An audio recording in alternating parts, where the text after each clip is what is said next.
Press সচিব শফিকুল আলম সামাজিক যোগাযোগ মাধ্যমে তার সম্পদের হিসেব দিয়েছেন। খুবই সাহসী কাজ, এটা নিয়ে প্রশংসা সমালোচনা দুটোই চলছে। আপনারা সম্পদের হিসাব দিবেন না, কারণ আপনাদের নিয়েও কিন্তু লোকের সন্দেহ। আরেকটা সাথে একটু প্রশ্ন, যে আপনি তো অনলাইনে আপনার ইংলিশ যে ক্লাস সেটা দেখছিলাম আমি আজকে, সেখান থেকে একটা শব্দ শিখেছি, এমবি ডেক্সটেরাস, মানে মেধাবী। জি, আপনি মেধাবী, কিন্তু স্কুল অফ এক্সিলেন্স সেটা কেমন চলছে? দুইটা প্রতিষ্ঠান রয়েছে। জি, আচ্ছা, আমি ওইটার কথাই জানি। এইটাই কি আপনার আয়ের একমাত্র মানে উপায় কিনা? না, আমি 2017 সাল থেকে ইনকাম করি। আমি 2017 সালের সেপ্টেম্বর 2016 সালের সেপ্টেম্বরে হচ্ছে আমি ইউনিভার্সিটিতে চান্স পাই, আর 2017 সাল থেকে আমি ইনকাম করি। আমার প্রথমে প্রকাশনী ছিল, এই প্রকাশনী থেকে আমার নিজেরা এখনো বই আছে, এবং পরবর্তীতে আমি হচ্ছে ওই যে শেডু এডুকেশনের যে কোচিং, সেখানে আমি পড়ানো শুরু করি, এবং সেখানে আমার ঢাকা ইউনিভার্সিটিতে 2000 মানে আমার অনেক স্টুডেন্ট আছে, আজকে মেডিকেলের রেজাল্ট দিয়েছে, সেখানেও আমার স্টুডেন্ট আছে, এবং আমি এখনও পড়াই। আমি এখনও দেখা যাচ্ছে আমার আরও 2টা ক্লাস বাকি আছে 25 তারিখ ঢাকা ইউনিভার্সিটির পরীক্ষা। আমি দেখা যায় ফজরের পরে 6টা 7টার দিকে আমি ক্লাস নেই। এবং আমার যে ইনকাম সোর্স রয়েছে, সেই ইনকাম সোর্সের যে মূল অংশগুলো, সেটা হচ্ছে প্রথমত হচ্ছে প্রকাশনী, দ্বিতীয় হচ্ছে এখনো আমি পড়াই, প্রকাশনীতে আমার ইনভেস্টমেন্ট রয়েছে, এবং হচ্ছে তারপর প্রকাশনী নাকি কয়টা প্রকাশনী? একটা প্রকাশনী। তারপরে হচ্ছে আমার 2টা অনলাইন প্রতিষ্ঠান রয়েছে, একটা প্রতিষ্ঠানের ডিরেক্টর আমি। এখন প্রশ্ন করতে পারেন সেগুলো কি আন্দোলনের পরে হয়েছে কিনা? না, সেগুলো আন্দোলনের পরে না। যেটার আমি ডিরেক্টর সেটা হচ্ছে 2023 সালের জুন মাসে সেটার আমি হচ্ছে চুক্তিবদ্ধ হয়েছে, এবং সেখানে আমার একটা ইনভেস্টমেন্ট রয়েছে।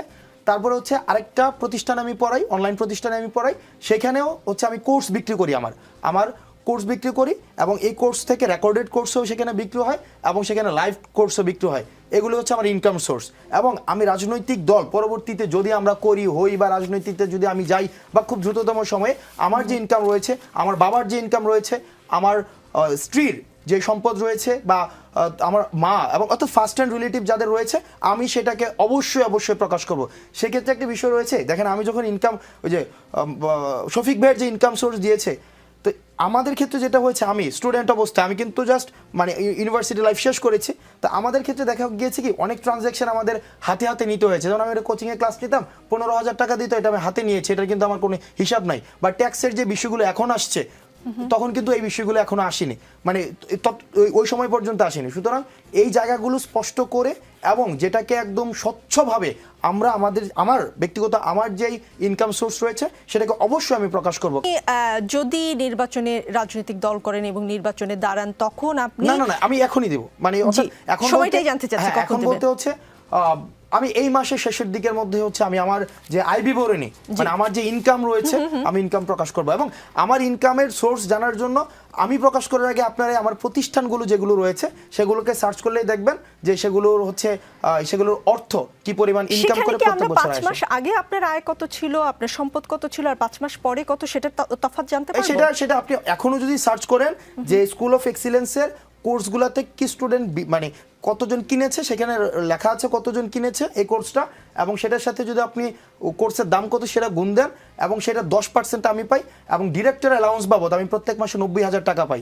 এখন থেকে না, এই যে স্কুল অফ এক্সিলেন্সে ডিরেক্টর অ্যালাউন্স বাবদ আমি একদম নর্মালি ইনকাম নিয়ে কথা, আমার তখন থেকে 90,000 টাকা হচ্ছে ডিরেক্টর অ্যালাউন্স প্রত্যেক মাসে 2023 সালের জুন থেকেই, এবং বছর শেষে যে ইনকাম হয় সেটার 10% আমি পাই। এবং যদি আমি ক্লাস নেই, মানে আমার প্রতিষ্ঠান যেটা আমি ডিরেক্টর, সেটার যে আমি যদি ক্লাস নেই, প্রত্যেক ক্লাসের জন্য আমার 10,000 টাকা সেখানে হচ্ছে আমাকে দেওয়া হয়। আর যদি ক্লাস না নেই, ফ্রিল্যান্সিং অন্য কাউকে দিয়ে ক্লাস করাই, সেক্ষেত্রে শুধুমাত্র বছর শেষে আমার যেই মোট লাভের আমি 10% পাই। আর আরেকটা প্রতিষ্ঠান যেটা এসিএস, আমি বলছি এসিএসে আমি পড়াই, সেখানে ইংলিশ কোর্সটা এবছর প্রায় আমার 16,000 স্টুডেন্ট কিনেছে।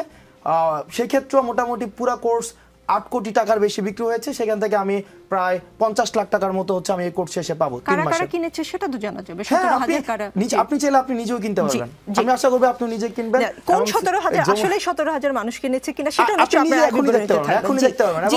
এবং এটা একটা প্রচারও হয়ে গেল যে যমুনা টেলিভিশনে যেখানে 1 সেকেন্ডের মানে 1 মিনিটের একটা বিজ্ঞাপন দিতে 70,000 টাকা লাগে, সেখানে আমার 2টা প্রতিষ্ঠানের বিজ্ঞাপন হয়েছে। আমার 2টা প্রতিষ্ঠান, স্কুল অফ এক্সিলেন্স এবং এসিএস। না, সেই সুযোগটা আপনাকে দেওয়া উচিত হয়েছে কিনা আমি ঠিক বুঝতে পারছি না। আসছি মাসুদ কামাল, সরকারকে সমর্থন করছি, তবে এই সরকার যদি শিক্ষক সহ বিভিন্ন সেক্টরে বৈষম্য তৈরি করার চেষ্টা করে, তাহলে সমর্থন করব না বলে মন্তব্য করেছেন নাগরিক ঐক্যের সভাপতি মাহমুদুর রহমান মান্না। এটা কিসের লক্ষণ? লক্ষণ শুনেন, আমি বলি, একটা জিনিস হলো কি, এই সরকারের নানা দিক দিয়ে নানা ধরনের ব্যর্থতা আছে।